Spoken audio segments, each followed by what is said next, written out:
Le premier jour de ma transformation en voyou, une entremetteuse m'a offert gratuitement une jeune fille riche en fuite pour épouse. Pour survivre, elle n'hésite pas à aller couper du bois sur la montagne avant l'aube chaque jour, ne demandant qu'à moi, ce mari vaurien, de ne pas la vendre. En voyant ses mains rougies par le froid, levées haut avec des pièces de cuivre. J'ai secrètement juré, puisque j'ai pris son titre d'épouse, je dois la protéger pour toujours.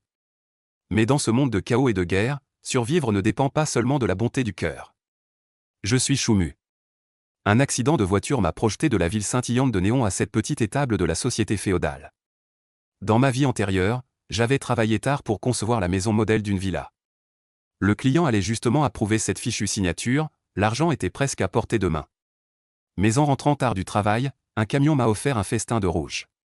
La vie est imprévisible. Supportant la douleur aiguë dans ma tête, j'ai démêlé les souvenirs de ce corps. Même nom et prénom. Un homme de la ville frontalière de la grande dynastie J, un vaurien. Ses parents sont morts jeunes, sa conduite est vile, c'est un voyou des rues. Hier, il avait bu un peu trop de vin jaune. Dans la rue, il a importuné la fille d'un commerçant, a été battu à mort par une douzaine de domestiques, son corps a été jeté dans l'étable à bœuf, en attendant l'autopsie du Yamen, puis jeté directement à la fosse commune. Tout. L'odeur dans l'étable est vraiment insupportable. Pas mort, dégagez tous vite. Le vieux majordome se retourne et me jette un regard, son expression aussi froide que la glace. De toute façon, ces gens malhonnêtes, des vies de chats errants et de chiens, quelques jours plus tôt ou plus tard, c'est pareil. Quelques hommes de main s'en vont en maugréant. Celui qui me soutient est Siu, un grand gaillard, mon ami d'enfance avec qui j'ai grandi. Muger, ça va? Ça va, je tiens le coup. J'imite le ton du personnage original, en essayant de ne pas laisser paraître ma supercherie. Les hommes de main de Daji, pour être honnête, ce sont des voyous de la rue, aujourd'hui ils sont les sbires de tel patron, demain ils aident tel autre à encaisser les dettes de sang. Quand ils gagnent de l'argent, ils font du tapage dans les restaurants et fréquentent les maisons closes quand ils n'ont plus d'argent, poussés à bout, ils n'hésitent pas à tuer et à incendier. Leur réputation est pourrie jusqu'à la boue. Quand ils furent loin, Siu regarda autour de lui, sortit de son sein une poignée d'argent chaud, Muger, ton argent, et la lettre, d'où vient-elle? Donnée par la vieille tueuse, ton statut de réfugié a été vendu, une femme réfugiée du Nord a rassemblé 5 taels d'argent. La vieille tueuse en prend 3 taels, Muger en prend 2. La vieille tueuse, la plus célèbre entremetteuse de second ordre de la ville, elle marchande durement. Le statut de réfugié équivaut à un registre local, les étrangers qui veulent entrer dans la ville pour se réfugier doivent avoir une identité. Cette femme réfugiée m'épouse, elle devient une épouse servante, les fonctionnaires ne feront pas de difficultés. Cela n'a rien à voir avec l'amour. L'un pour l'argent, l'autre pour survivre. J'ai partagé une partie de l'argent avec Siu. Muger, ce n'est pas possible, il était stupéfait. Avant, je ne lui aurais jamais donné d'argent, si je le lui avais confié, avec le temps, une taelle aurait pu devenir 3. Prends-le. Dans ce monde impitoyable, avoir Siu, ce grand gaillard, à mes côtés, augmente énormément le sentiment de sécurité. Il a rangé l'argent avec affectation, le mettant dans une petite poche collée à l'entrejambe. J'ai haussé un sourcil, j'ai retenu l'envie de le conseiller. Muger, il y a aussi une lettre, la lettre de cette femme réfugiée pour toi. Au nord, on se bat. Les bédis avancent comme une lame dans le beurre, ont percé les 3 passes et 8 préfectures de Daji. À cause de cette guerre, les réfugiés ne feront qu'augmenter. Siu parle d'une voix grave et étouffée. Cette réfugiée est vraiment pitoyable apparemment, ces 2 servantes se sont vendues volontairement pour 5 taels d'argent. Je déplie cette vieille lettre usée, en tout une vingtaine de caractères, Choulagne, pour la grâce de m'avoir sauvé la vie, je suis prête à être ta bête de somme pour te servir toute ma vie. Quelle grâce de sauvetage? Ce n'est que le destin capricieux qui nous a liés. Muger, la vieille chat a aussi dit. Cette réfugiée voulait lui emprunter 2 pièces de cuivre pour acheter de l'huile de tung, mais elle n'a pas prêté. La vieille chat l'a même frappée et l'a traitée de salope. Je range bien la lettre. Selon les lois de Daji, cette réfugiée que je n'ai jamais rencontrée est déjà ma femme en titre. Je ne peux pas me résoudre, comme les autres rustres, à l'utiliser quelques jours puis la vendre à une maison close. À l'équinoxe de printemps, le froid résiduel de l'hiver s'attarde encore subtilement dans cette petite ville frontalière. Je peux imaginer cette cour délabrée où je ne suis pas retourné depuis longtemps, sans bois dans la maison, sans huile dans le pot. Ma prétendue épouse servante ne peut que serrer contre elle une couverture usée non lavée depuis 2 ans, blottie dans un coin du lit, tremblant de froid. Je me suis levé. Quoi qu'il arrive, je dois rentrer à la maison. Avant même d'avoir fait 2 pas, une douleur aiguë à la tête m'a fait perdre connaissance à nouveau. À mon réveil, c'était déjà le lendemain midi. Siu, les yeux gonflés d'avoir pleuré comme un bœuf, étendait de la paille sèche sur moi. Quelques silhouettes de domestiques couraient précipitamment vers l'étable. Nous avons dû, en désordre, escalader le mur de la cour et courir dans la rue. Muger, où allons-nous? Il se tenait le ventre d'un air douloureux. J'ai souri. Je suis allé au bord de la rue acheter une dizaine de petits pains aux céréales. Le vendeur, voyant mon identité de porteur de bâton, s'est empressé d'ajouter 3 petits pains farcis en plus. J'en ai donné quelques-uns à Siu, et j'ai enveloppé le reste dans du papier huilé. Après une hésitation, suivant les souvenirs de l'original, j'ai tourné au coin de quelques rues et me suis dirigé vers cette maison délabrée. Je me suis sans doute estimé un peu consciencieux, craignant que cette petite servante que je n'avais jamais rencontrée ne soit morte de froid dans la maison la nuit dernière. J'ai même demandé 2 fois le prix du cercueil à Siu. Je me suis arrêté, j'ai levé la tête. La maison devant moi ne pouvait plus être décrite comme un foyer. Le toit de tuiles était pourri, rempli de paille, les murs laissaient passer le vent à travers les fissures, où étaient incrustés plusieurs morceaux de peau sale dont je ne pouvais distinguer la matière. Dans le couloir de la cour, l'eau stagnante sale s'était accumulée. Je me suis tenu silencieusement un moment, puis j'ai poussé la porte. Heureusement, il n'y avait pas de cadavre dans la maison. Cette couverture en haillons qui sauvait des vies avait été pliée proprement et placée au bord du lit. Dans un coin de la pièce, il y avait un tas de bois frais, dont l'écorce était encore imprégnée d'eau. Dieu sait quand elle était sortie pour couper ce bois. Sur la table cassée près du lit, il y avait une vieille feuille de lettres, dont le contenu était tout aussi simple. Choulagne, je ne sais pas si tu rentres à la maison. J'ai ramassé du bois de chauffage et j'ai aussi pris à crédit un demi-pot d'huile de tung. Ces 2 derniers jours, je suis allé aider à couper du bois pour pouvoir acheter une couverture.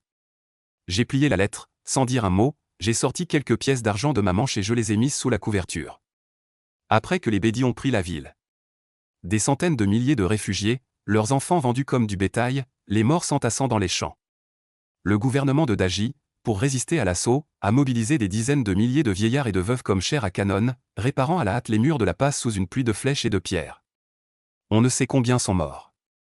Mon identité de pauvre est précaire comme marcher sur de la glace. Je crains qu'un jour, comme le propriétaire d'origine, je meure sans comprendre. Si je meurs, ma petite servante épouse sera dans une situation misérable.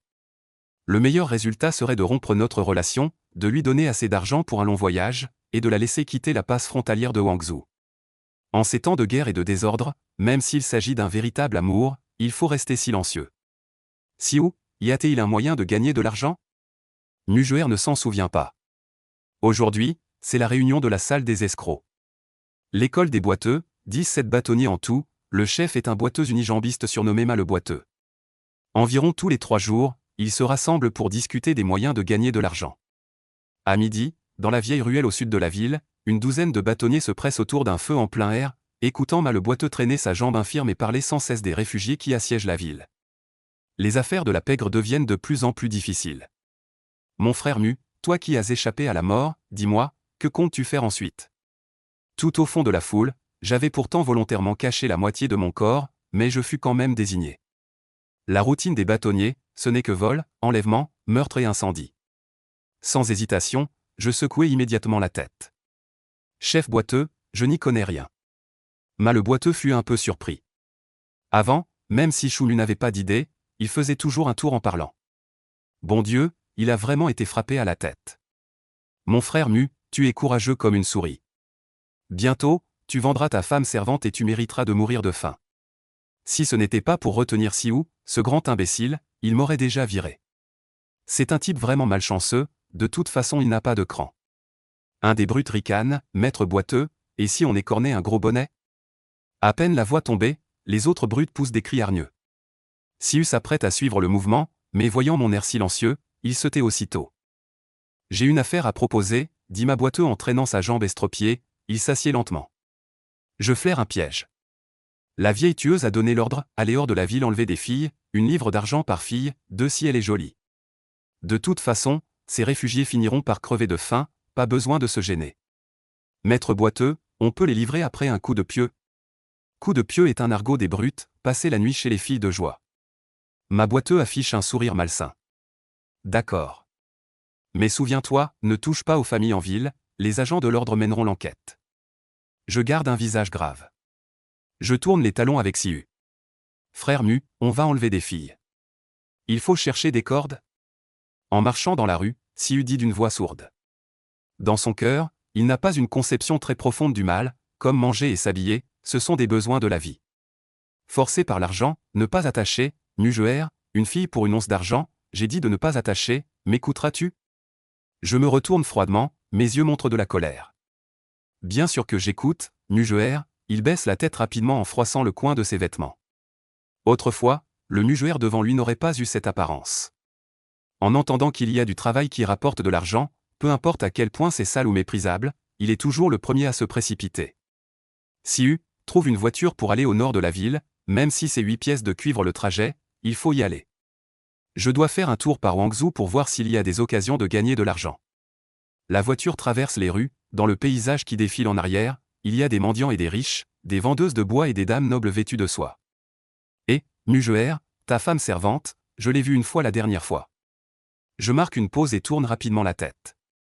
Dans un temps aussi fugace qu'un cheval blanc traversant une fente, je suis la direction indiquée par Siu et fixe mon regard sur une vendeuse de bois.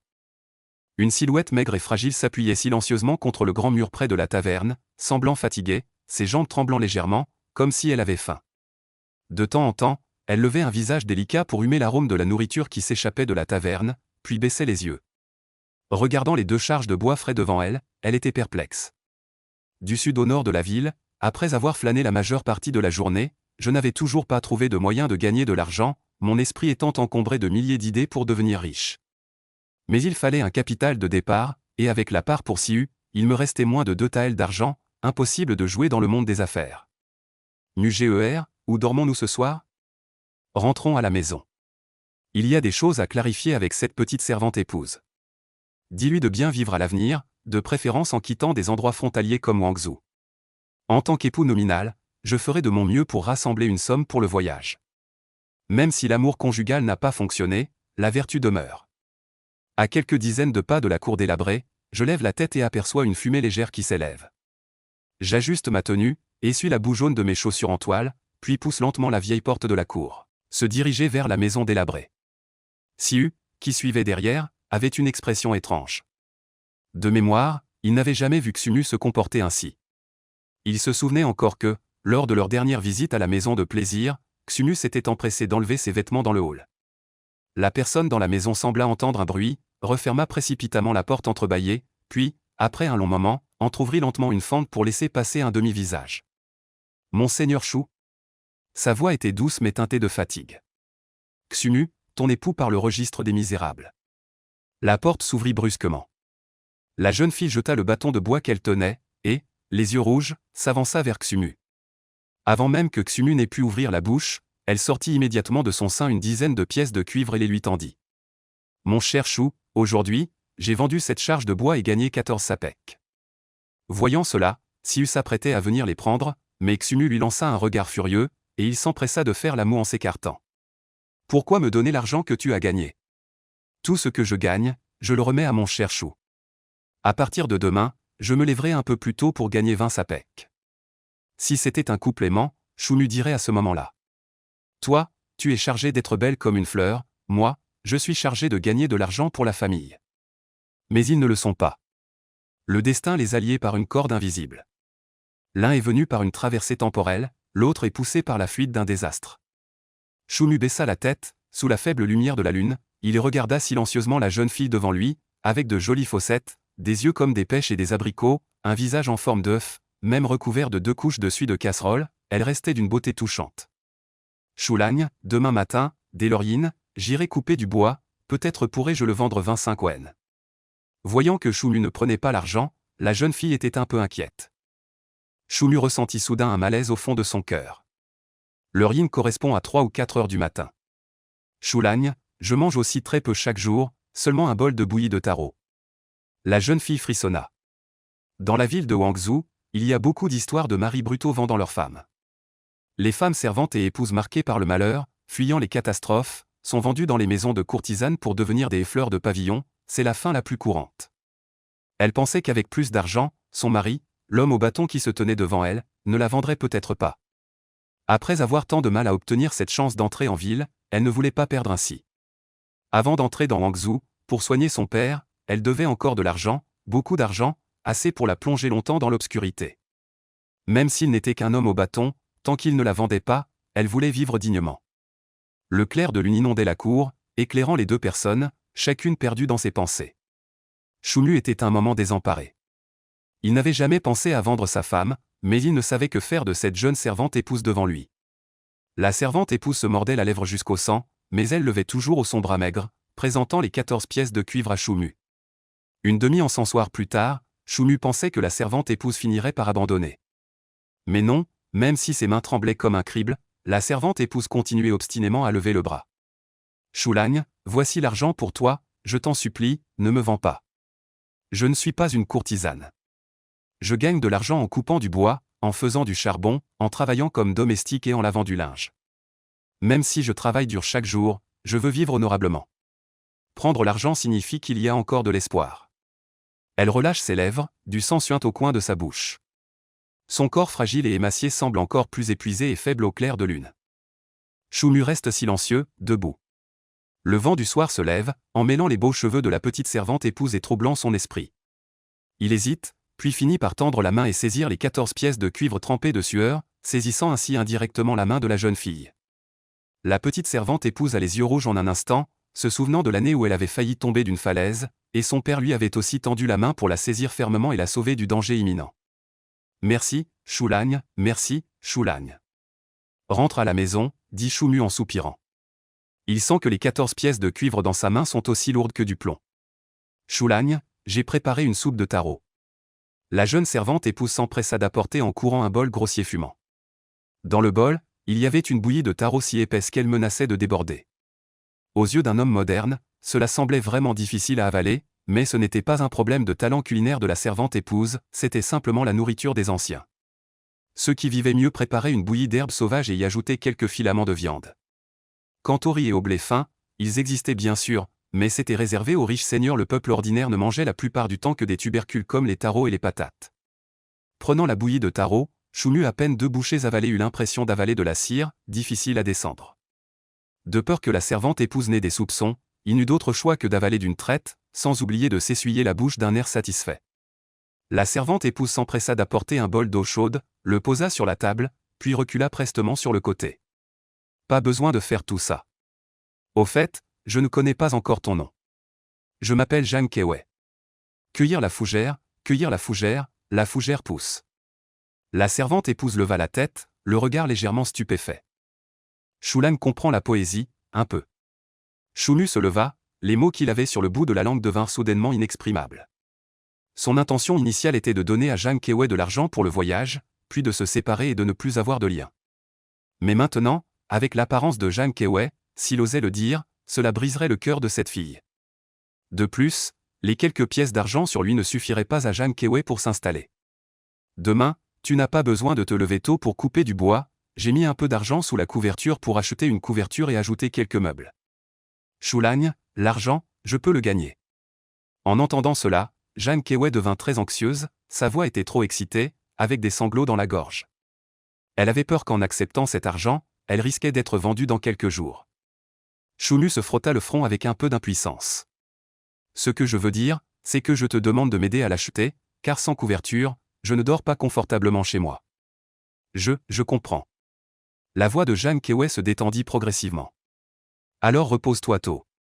Zhang Kewei se tenait à côté, n'osant pas lui demander de rester, de peur de fâcher Choumu à nouveau. Choumu sortit de la cour en ruine et fit près d'une centaine de pas avant de se rappeler soudain quelque chose et de se retourner précipitamment pour regarder. Effectivement, à travers la fenêtre en bois, il vit Zhang Kewei, pitoyable, soulever le pot en terre cuite, verser la dernière goutte de soupe de taro dans un bol grossier et la manger goulûment. Frère Mu, ta petite servante épouse doit payer 20 wen par jour, soit 6 cents wen par mois. Choumu lui jeta un regard, ce qui effraya Siou qui se couvrit rapidement la bouche. Son frère Mu était auparavant quelqu'un qui ne pensait qu'à l'argent décidément, il a eu le cerveau endommagé par les coups. Siou, va chercher un peu de paille sèche, tu dormiras là-bas ce soir. Choumu soupira et désigna une vieille étable à bœuf non loin de la maison. Il a traversé 3 jours et a dormi 3 nuits dans l'étable. Au petit matin, dans les rues de Hangzhou, il y avait peu de passants. Frère Mu, que faisons-nous? Sangou et les autres sont allés kidnapper des filles hors de la ville. Attaché un veau, Choumu regarda autour de lui quelques fois et emmena Siou avancer. Même si l'argent arrivait vite, il ne voulait pas faire des choses qui saliraient sa conscience. Frère Mu, on dirait que tu as changé de personne. Choumu ne répondit pas, levant la tête avec surprise. À ce moment, une calèche matinale traversait la rue en zigzagant. Le long du chemin, une odeur de vin se répandait. Frère Mu, pourquoi es-tu encore distrait? Siou, suis-moi. Que veux-tu faire, frère Mu? Faire du vin. Choumu parlait avec excitation. Il se rappela que l'alcool ancien était presque entièrement fabriqué par fermentation, avec un faible degré d'alcool, équivalent à la bière moderne, et avait un goût un peu aigre. Mais si on utilisait la méthode de distillation pour fabriquer de l'alcool, ce serait complètement différent. Le degré serait très élevé, l'alcool fort coulerait dans la gorge, et même les pores se détendraient. De plus, les matériaux pour la distillation ne sont pas difficiles à trouver, simplement des céréales ordinaires. Un substitut pour l'alambic pourrait être un pot en céramique, ce qui fonctionnerait parfaitement. Bien sûr, en ces temps de chaos, utiliser du grain pour faire de l'alcool n'est pas une bonne idée, mais dans un monde où riches et pauvres sont inégaux, la plupart du grain est en fait entre les mains des marchands et des spéculateurs. Avec le temps, il pourrira de toute façon dans les entrepôts. Emmenant Siu, Choumu se rendit rapidement au marché, acheta 20 livres de vieux maïs pour 5 taels d'argent, puis, au magasin de poterie, après bien des marchandages, réduisit le prix à 2 taels pour 3 grands pots en terre cuite de la taille d'une lanterne. Une fois tout prêt, Choumu retourna en hâte à la cour délabrée pour commencer sa grande entreprise d'alcool clandestin. La petite servante épouse est sortie de nouveau. À peine était-il de retour que Siu cracha une phrase. Tenant les pots en terre cuite, Choumu resta figé un instant, leva la tête pour regarder devant lui et découvrit que, sans qu'il s'en aperçoive, plusieurs piles de bois fraîchement coupées s'étaient accumulées dans la cour. Non loin de là, la vieille étable à bœuf avait été nettoyée à nouveau, le toit recouvert de paille, et à l'intérieur se trouvait un lit en vieux bois sur lequel était soigneusement pliée une couverture neuve. Choumu ressentit une légère émotion même si cette cour était en ruine et délabrée, elle avait pour la première fois une sensation de foyer. Siu transporta un seau en bois et le nettoya. Lavez aussi ces vieux épis de maïs et égrenez-les, puis nettoyez-les. Frère Mu, je ne mange pas de maïs. Veux-tu goûter du bon vin? Le vin février-printemps du pavillon de la richesse. PFF, ce n'est rien de bon. Écoute-moi, dans quelques jours, je t'offrirai le meilleur vin du monde. Choumu était plein de confiance, une fois que l'alcool distillé verrait le jour, ce serait un miracle incroyable pour cette époque. Se frottant le front, Choumu pensa soudain à quelque chose, dégagea la moitié de l'étable, et y rangea tous les objets comme les jarres en terre cuite et les tonneaux en bois. À cette époque, il n'y avait aucune notion de propriété intellectuelle, celui qui avait le poing le plus fort faisait loi. Choumu ne voulait pas que son grand projet soit contrefait par des chiots avant même d'avoir commencé. Après avoir lavé et égrené le maïs, Choumu le mit dans un tonneau, ajouta de l'eau de pluie selon les proportions de sa vie antérieure, puis prit une vieille couverture d'hiver pour le recouvrir hermétiquement, en attendant qu'il fermente en vin. En fait, tant qu'il le voulait, il pouvait directement distiller le vin jaune du restaurant, mais cela réduirait inévitablement la pureté et n'atteindrait pas la sensation brûlante de la distillation. Autant suivre la méthode complète, ainsi, en cas de problème, on pourra en tirer une leçon. Siu, trouve quelque chose pour maintenir ça. Siu fit un tour dans la cour, rapporta quelques pierres et même une vieille hache rouillée. D'où vient cette hache? Choumu eut une expression surprise. Le grand code interdit aux civils de posséder des armes en fer en privé, c'est un délit grave. Il venait tout juste de commencer l'alcool clandestin et ne voulait pas d'ennui. Et, frère Mu, tu as oublié? Les fonctionnaires ont déjà vu cette vieille hache, rouillée et émoussée, ils ont même négligé de l'enregistrer. Choumu poussa un soupir de soulagement, puis se rendit compte d'une chose, dans les souvenirs de son prédécesseur, à part les filles des maisons closes, il ne restait que des souvenirs insignifiants. Frère Mu, quand pourra-t-on boire l'alcool? Siu essuie ses mains, accroupi par terre, regardant fixement le seau en bois recouvert d'un manteau d'hiver. Ne t'inquiète pas, dans quelques jours il y en aura. Choumu a déjà décidé qu'à ce moment-là, en dehors de quelques gorgées pour Siu, le reste du premier alcool distillé servirait à se faire un nom. Dans les temps futurs, on appelle cela marketing d'expérience. Siu, arrête de regarder, repose-toi d'abord. Après avoir travaillé dur une bonne partie de la journée, Choumu était vraiment fatigué, et en voyant la nouvelle couverture que Jang Kewe venait d'acheter, il sentit inconsciemment la somnolence s'ajouter. À peine monté sur le lit en bois, il sombra dans un sommeil profond. Quand il se réveilla, le ciel était déjà sombre. En se frottant les yeux, Choumu vit au loin, dans la petite cabane délabrée de la cour, la silhouette de sa jeune servante épouse s'affairant, vacillant sans cesse sous la faible lumière de la lampe à huile de Tonjiu. Choumu se leva et découvrit qu'à un moment donné, à côté de l'étable dans la cour, une porte en bois de chauffage avait été installée. Inutile de dire que c'était forcément Jang Kewei qui l'avait faite. Hésitant, Choumu descendit du lit, ne voulant pas réveiller Jang Kewei, mais ses mouvements furent finalement un peu trop brusques. Jang Kewei, surprise et ravie, courut vers lui, comme la veille, et avant même d'ouvrir la bouche, elle tendit les pièces de cuivre qu'elle tenait à Choumu. Choulagne, aujourd'hui, en travaillant comme blanchisseuse, j'ai gagné 20 wen. Ses mains étaient visiblement gonflées à force d'être trempées on ne sait combien de seaux de linge elle avait lavé en une seule journée. Choumu hésita un instant, puis prit les pièces de cuivre pour la deuxième fois. Il ressemblait presque à un petit tyran venant réclamer des dettes. Jang Kewei, pourtant, semblait extrêmement heureuse et se précipita dans la maison pour apporter un bol en terre cuite, encore une fois rempli de bouillie d'igname, mais cette fois agrémenté de quelques herbes sauvages. « As-tu mangé » ? J'ai pris 2 grands bols. Choumu ne crut pas un mot de ses sornettes et agita la main. J'ai déjà mangé à la taverne, garde-le pour toi. De peur que Jang Kewei ne le croie pas, Choumu fit exprès de rôter pour montrer qu'il était rassasié.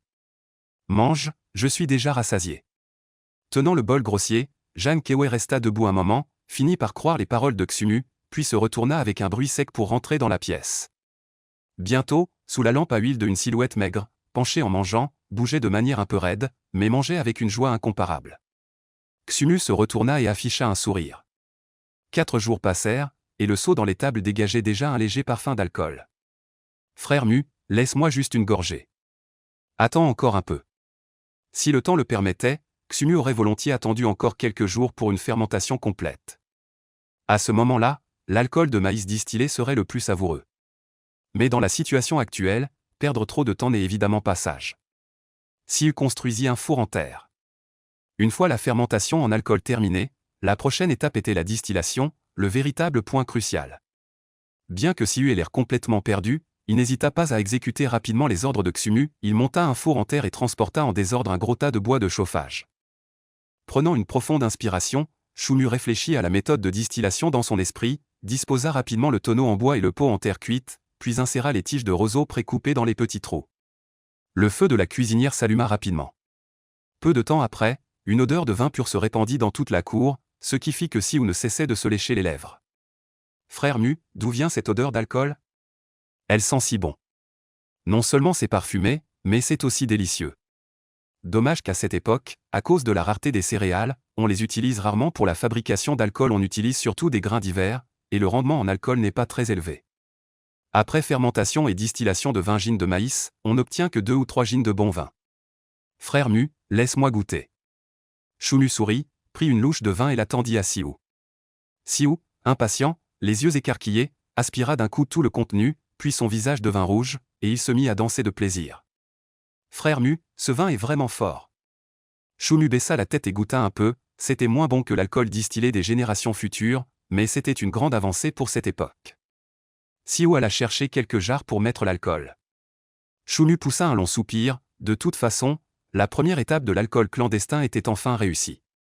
Choulagne, viens manger. À ce moment-là, Jang Kewei sortit soudainement et cria d'une voix claire. Choumu resta figé, réalisant que le ciel s'assombrissait peu à peu sans qu'il s'en rende compte.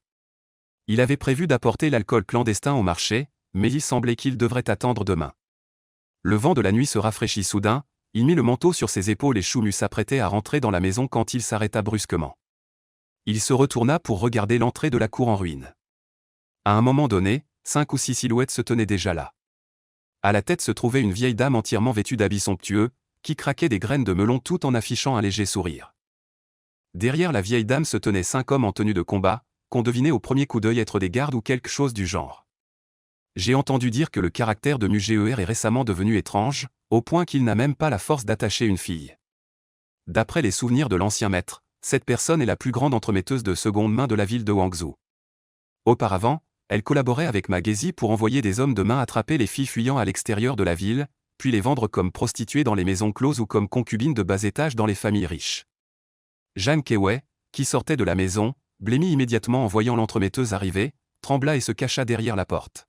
« L'entremetteuse est arrivée, dit-elle fort. Choumu afficha un sourire. Toute la ville de Wangzhou sait que moi, Muger, suis un homme sans courage tant que j'ai un repas copieux par jour, je peux survivre. Muger n'a toujours pas compris ce que je veux dire. L'entremetteuse frappa dans ses mains, rajusta sa jupe de soie éclatante et s'assit sur une chaise en bois à côté. Je suis curieux, cela fait déjà plusieurs jours, pourquoi Muger n'a-t-il pas encore vendu sa femme? Choumu fronça légèrement les sourcils. Pourquoi vendre ta femme? Es-tu vraiment stupide ou fais-tu semblant? Regarde bien, dans toute la ville de Wangzhou, quel voyou ne vend pas sa femme? Tu la répudies d'abord, puis tu vends la petite servante épouse, une fois le registre de misère vidé, après quelques jours, tu auras naturellement à nouveau une affaire de quelques taels d'argent. De plus, cette petite servante épouse chez toi doit encore 15 taels d'argent. Si tu ne la vends pas, est-ce toi qui porteras la dette? Choumu resta un instant stupéfait, puis tourna la tête et vit que Zhang Kewei avait baissé la tête, son corps frêle et maigre tremblant de plus en plus dans le vent froid. Ne regarde pas, je ne te tromperai pas. Son vieux père, avant de mourir de maladie, était un poitrinaire. Rien que pour l'aider à acheter des médicaments, on a dépensé 3 ou 4 taels. La vieille mégère rentra ses mains dans ses manches et dit d'un air amusé. Choumu se tenait silencieux. Il devinait que Zhang Kewei devait tout au plus quelques taels d'argent. En cette époque dévorante, les intérêts composés étaient la méthode la plus courante. Derrière la porte, Zhang Kewei avait déjà les yeux rouges, ne sachant que faire. Choulagne, je. Ne parle pas, retourne dans la chambre. Des centaines de milliers de réfugiés suffisent pour que les affaires de bas étage dans la ville de Wangzhou créent une nouvelle voie. Frère Mu, nous sommes à moitié connaissance. Écris la lettre de répudiation et écarte-toi, je vais emmener cette servante. Cela ne te concerne pas. Choumu ne voulait toujours pas s'écarter. Voyant que la situation n'allait pas, Xiu se dépêcha aussi de marcher à côté de Choumu. J'ai compris, la vieille dame a tout compris. Ce ne serait pas que notre frère Mu sait apprécier les femmes et ne peut plus se séparer d'elles. Derrière la vieille femme meurtrière, 5 hommes robustes en tenue ajustée, tenant des bâtons, riaient sans tenue. Les rires très forts pénétraient dans la maison, piquant les oreilles comme des aiguilles à broder brûlantes. Assise au bord du lit, Zhang Kewei tremblait de tout son corps, le visage rempli de désespoir. Elle leva la tête et, à travers la fenêtre en bois, regarda la silhouette qui bloquait la porte. Son cœur s'emplissait de plus en plus de culpabilité. Elle glissa la main dans son sein, compta encore et encore les 19 pièces de cuivre qu'elle n'avait pas encore eu le temps de donner, puis les posa prudemment sur la table. Après avoir rangé ses 2 seules jupes de gaz usées, elle se leva et se pinça le bras jusqu'à ce qu'il soit enflé pour que ses pas soient plus stables. Elle avait étudié et connaissait le principe que le ciel et la terre ne sont pas bienveillants et traitent toutes choses comme des chiens de paille. Le destin était comme un serpent venimeux qui tire constamment la langue, ne la quittant jamais d'une semelle. Elle ricana amèrement, prit son paquet et sortit en tremblant. Le vent du soir était très froid, pénétrant chaque parcelle de sa peau. La dette de mon mari, mon frère Mu l'a déjà remboursée. Dans 3 jours, la vieille chat peut venir la prendre. Zhang Kewei resta figé sur place, puis s'accroupit contre le poteau de la porte, se couvrant le visage comme un enfant et se mit à pleurer en gémissant. Le frère Mu a changé. La vieille chat semblait à la fois soupirer et se fâcher. La fois précédente, n'avait-il pas frappé sa tête au point de le rendre idiot? TSK, il ne peut même plus acheter de vin, il doit le brasser lui-même. 15 taels d'argent, je viendrai les chercher dans 3 jours. Si tu ne peux pas les donner, tu iras mourir avec cette servante vile. La vieille chat se leva et se dirigea lentement hors de la cour en ruine. Ces 5 hommes costauds semblaient ne pas être encore satisfaits, alors en partant, ils frappèrent au hasard avec leurs bâtons, cassant même la porte de la cour. Xiu jura et voulut prendre son bâton pour foncer, mais Choumu l'arrêta de la main. Avec leur force actuelle, ils ne pouvaient absolument pas s'opposer à toute la chaîne d'intérêts sombres de la ville de Wangzhou. Choulagne, je suis désolé. Zhang Kewei sortit de la maison, les yeux rouges, la voix pleine de sanglots. Tu devrais remercier le frère Mu. D'autres manieurs de bâtons auraient déjà vendu les pieux après les avoir enfoncés depuis longtemps. Xiu, indigné, cria quelque chose, puis courut d'un côté pour commencer à ranger. Choulagne, cette nuit, dors dans la maison. Sa voix devint de plus en plus faible jusqu'à être aussi ténue qu'un moustique. Choumu savait bien que Zhang Kewei voulait se donner à lui. Il estimait que s'il entrait dans la maison, ce serait une nuit de plaisir. Mais il ne le voulait pas. Lui et Zhang Kewei n'étaient pas unis par l'amour, mais liés par les circonstances. Avant, c'était le statut de bagnard, maintenant ce sont 15 taels. Choumu sentait que les deux étaient de plus en plus liés. Je dormirai dans l'étable, ces 2 jours, ne sors pas couper du bois. Choulagne, je gagnerai de l'argent. Écoute-moi, dit Choumu en soupirant. Reste à la maison et construis-moi plusieurs fours en terre, il serait préférable d'installer des barrières en bois pour cacher le mur de la cour. L'entreprise d'alcool clandestin vient tout juste de démarrer, Choumu ne veut pas que trop de gens le sachent. Je comprends, dit Jeanne Keway, encore un peu anxieuse, car 15 taels d'argent pour des gens comme eux est un chiffre aussi inaccessible que le ciel. Va dormir, j'ai accepté tes pièces de cuivre auparavant, donc j'ai promis de ne pas vendre ma femme. Jeanne Keway se retourna, laissant les larmes couler le long de son visage. Tôt le matin, Choumu ordonna à Siu d'empiler quelques jarres de vin, trouva une vieille charrette en bois et la poussa en grinçant vers le marché. Dans la ville de Guangzhou, il y a beaucoup de vieilles boutiques de vin qui monopolisent presque tout le commerce de la ville. Les gens ordinaires qui brassaient de l'alcool clandestin ne le faisaient que pour leur propre consommation. Il est très rare de voir quelqu'un comme Choumu, qui, avec seulement quelques jarres, les apporte au marché pour les vendre. Une jarre coûte 3 taels. 3 taels n'est que le prix de départ de Choumu. Si la réputation se répand, le prix ne fera qu'augmenter. Un bâtonnier qui fait du vin et le vend 3 taels la jarre, c'est étrange. Même la vieille boutique de vin février-printemps, centenaire, n'ose vendre qu'à 2 kians d'argent. Vente forcée?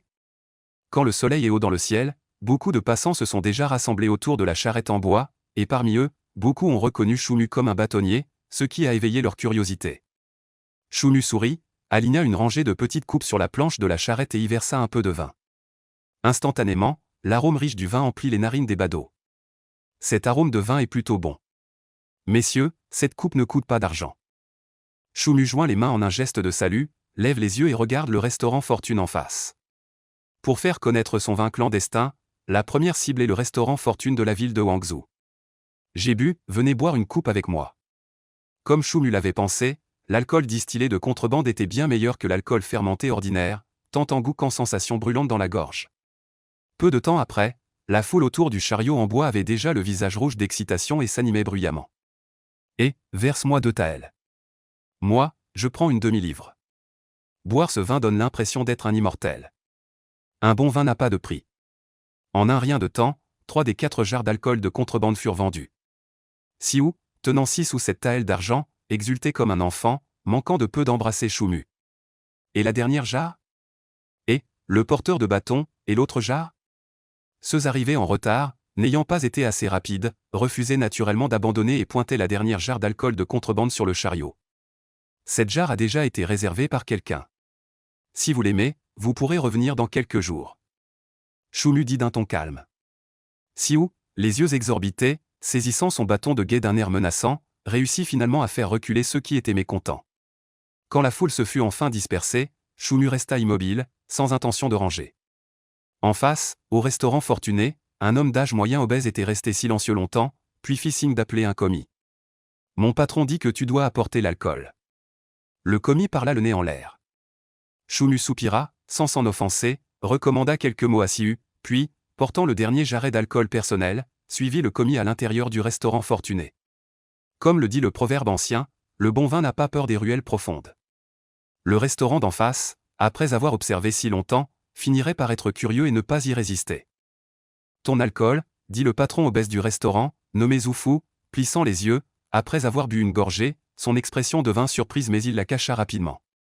Un peu âpre, en fin de compte, ça ne vaut pas le printemps de février. Patron Zou est vraiment un connaisseur. Choumu sourit légèrement, prit le jarret d'alcool et sortit. Cette fois, c'était au tour de Zoufou de s'inquiéter. Il n'avait pas imaginé que ce petit vendeur de bâtons serait un véritable dur à cuire. Dans la ville de Guangzhou, quel débit de vin ne viendrait pas en rampant faire des courbettes? Après tout, le restaurant riche et noble avait besoin d'au moins une centaine de jarres de vin par jour. Attendez un instant. Zoufou eut un rire forcé. Que diriez-vous de ceci, une jarre de vin pour une once d'argent, j'en prends autant que vous en avez. 3 onces, pas un sou de moins. Choumu secoua la tête en souriant. C'est trop cher. Peu de gens à Guangzhou peuvent se le permettre. Les pauvres ne peuvent pas se le permettre, mais les riches commerçants et les fonctionnaires rêvent de passer leurs jours dans le vin. Si le patron Zou n'en veut pas, j'irai voir dans une autre taverne pour ne pas perdre notre temps. Attendez. Zoufou serra les dents, ne comprenant pas d'où ce petit vendeur de bâtons tirait une telle assurance. Mais c'est incontestablement du bon vin. Si une autre taverne prenait l'avantage et me volait des affaires, la perte serait terrible. Je vais d'abord en prendre 50 jarres. Pas de problème. Venez les chercher dans 10 jours. Zoufou resta figé un instant. 10 jours, c'était un peu trop lent. Les vieilles tavernes de février envoyaient un lot tous les 3 jours. Les étapes nécessaires pour un bon vin ne se comparent pas à celles des vieilles tavernes. Cela semble vrai aussi. Maître Zhou, veuillez d'abord verser un acompte. Zhou Fu fronça les sourcils avec mécontentement. Combien veux-tu? 30 taels d'argent. 30 taels? Tu n'es qu'un porteur si tu prends l'argent et t'enfuis, où irai-je te chercher? Si Maître Zhou n'est pas d'accord, il y aura naturellement une autre taverne prête. Choumu ne voulait pas non plus perdre son temps, il prit le pot de vin et se dirigea vers la sortie. Donne, 30 taels. Petit porteur, si tu oses me tromper, j'ai assez de gens pour tuer toute ta famille. Jetant un sac d'argent sur la table, Zhou Fu refroidit soudainement sa voix. En sortant de la taverne de la richesse, Choumu poussa un long soupir de soulagement. Les 30 taels d'acompte de Zhou Fu, ajoutés aux 6 ou 7 taels de la vente de vin tout à l'heure, représentaient une somme considérable. Et le coût pour fabriquer l'eau de vie distillée ne dépassait pas 2 taels. Quelle fortune rapide! Même en mettant de côté 15 taels pour rembourser la dette de Zhang Kewei, le reste est largement suffisant pour distiller le deuxième lot d'alcool clandestin. Frère Mu, Magési vient d'envoyer quelqu'un nous chercher, il nous demande d'aller dans la ruelle. Xiu, le visage rougi, la voix pleine de colère. Choumu avait déjà prévu cela poussé par l'intérêt, une fois que la nouvelle de sa fabrication d'alcool clandestin se serait répandue, Magési voudrait certainement en profiter. Frère Mu, s'ils osent voler l'argent, je me battrai avec eux. Le Gezi Tang Netto font qu'une organisation lâche la raison pour laquelle les hommes de main y adhèrent n'est autre que d'avoir un soutien. Mais maintenant, cela semble s'être inversé, Magési ne les considère que comme des outils pour collecter de l'argent. Pour être honnête, Choumu voulait depuis longtemps se libérer. Ignore-le pour l'instant. Choumu fronça les sourcils, si on va dans la ruelle, sur le territoire de Magési, on se fera au moins prendre la moitié de l'argent. Xiu, va tout à l'heure dans la rue embaucher quelques voituriers, dis-leur que pour un trajet on donne un kian d'argent, souviens-toi de prendre des costauds. Une once d'argent vaut 100 wen, au moins 3 ou 4 fois le salaire habituel d'un cocher. Bientôt, 5 solides cochers arrivèrent en hâte avec leurs chariots. En voyant que le patron était un simple porteur de bâton, ils hurlèrent mécontents. D'abord saluons-nous, dit Choumu avec un sourire, et il prit une poignée de pièces de cuivre, en distribuant au moins quelques dizaines à chacun. À cet instant, les cochers, d'abord irrités, devinrent soudain enthousiastes. C'est ainsi par les temps qui courent, la plus grande capacité des pauvres est de gagner de l'argent pour que leur famille n'ait pas faim. Quant à savoir comment profiter de la vie, c'est une affaire que seuls les riches et les nobles considèrent. J'ai une suggestion, dit Choumu en frappant dans ses mains. Je souhaite que vous deveniez mes employés.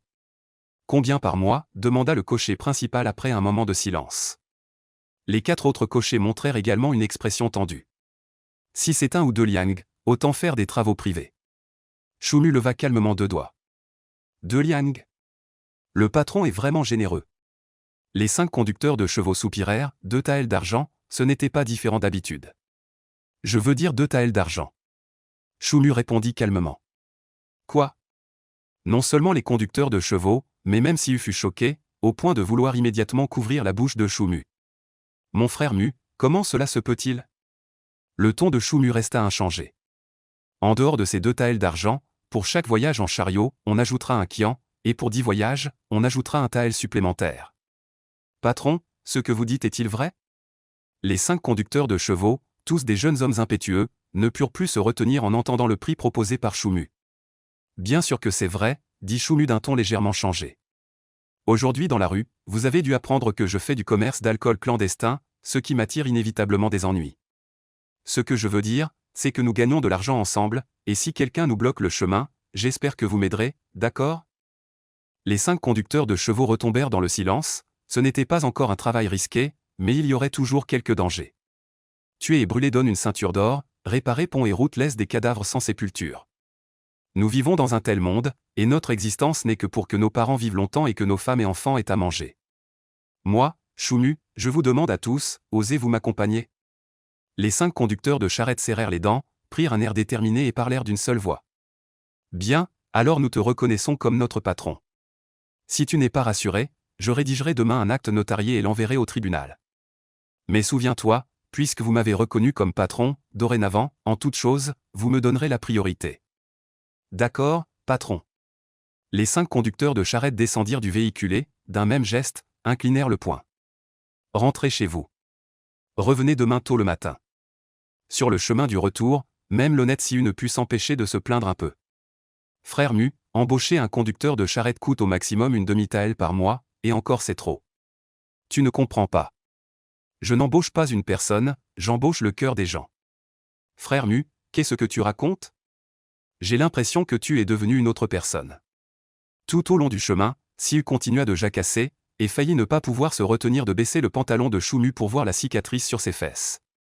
Choumu était si furieux qu'il a donné des coups de pied dans 3 ou 4 rues. De retour dans la cour en ruine, non seulement Choumu, mais même Siu, qui se frottait les fesses, s'est arrêté, surpris. À ce moment-là, devant eux, toute la cour en ruine semblait avoir été transformée. Tout d'abord, les parties endommagées du mur de la cour avaient été rebouchées avec de la boue, et une rangée de barrières en bois avait été installée selon les instructions de Choumu. La porte en bois, que la vieille femme avait cassée la nuit dernière, avait été remplacée par une nouvelle, qui semblait beaucoup plus solide. Dans la cour, non loin de l'étable, plusieurs fourneaux en terre avaient été construits, et même le bois de chauffage avait été empilé à nouveau en plusieurs tas. À ce moment-là, Jeanne Kewei, couverte de boue, s'arrêta net en voyant Choumu revenir, se tenant debout, immobile et timide.